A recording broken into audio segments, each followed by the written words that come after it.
Coba teman-teman media ya, jangan menasungkan. Karena kan kita nanti. Tunggu Pak, tunggu. Mundur nanti.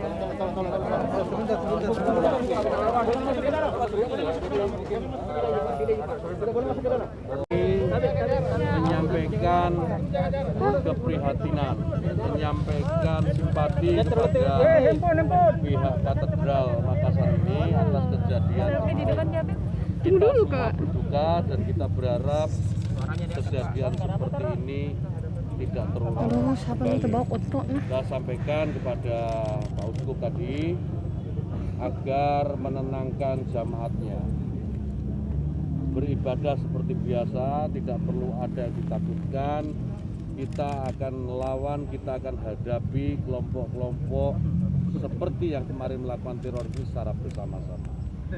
Tentu tidak mudah, kita butuh kerjasama yang baik, kerjasama antar umat beragama, kerjasama dengan aparat keamanan, dengan media, semuanya membantu agar tragedi kemanusiaan sebagaimana yang kemarin terjadi tidak terulang lagi. Selain itu saya juga berharap pemuka-pemuka agama, ya, pemuka-pemuka agama menyampaikan kepada umatnya, menyampaikan kepada jamaatnya untuk mengembalikan agama kepada fungsinya semula. Fungsi agama itu mendamaikan kasih sayang. Tidak ada agama yang mengajarkan kekerasan, tidak ada agama yang mengajarkan teror. Nah, saya berharap nilai-nilai ini kembali dan terus-menerus disampaikan oleh pemuka agama kepada umat dan jamaat. Dengan begitu mudah-mudahan Indonesia ini menjadi makin tenang, makin nyaman buat kita semua. Itu saya kira itu kunjungan saya ke sini. Selain ini saya akan mencoba saya akan mendatangi, ya, akan menengok korban ledakan kemarin sebagai tanda simpati kami dan dukungan moral.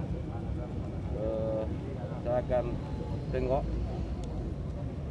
dan berterima kasih tentu saja kalau tanpa ada, terutama yang jaga gerbang ini, kalau tanpa ada dia saya kira akan lebih banyak lagi yang harus kita bereskan. Tapi alhamdulillah kemarin ada teman kita, saudara kita yang menjaga pelaku teror tidak bisa masuk sampai ke dalam. Itu jaga itu. Ya sudah, Hasan. Oke, kanan.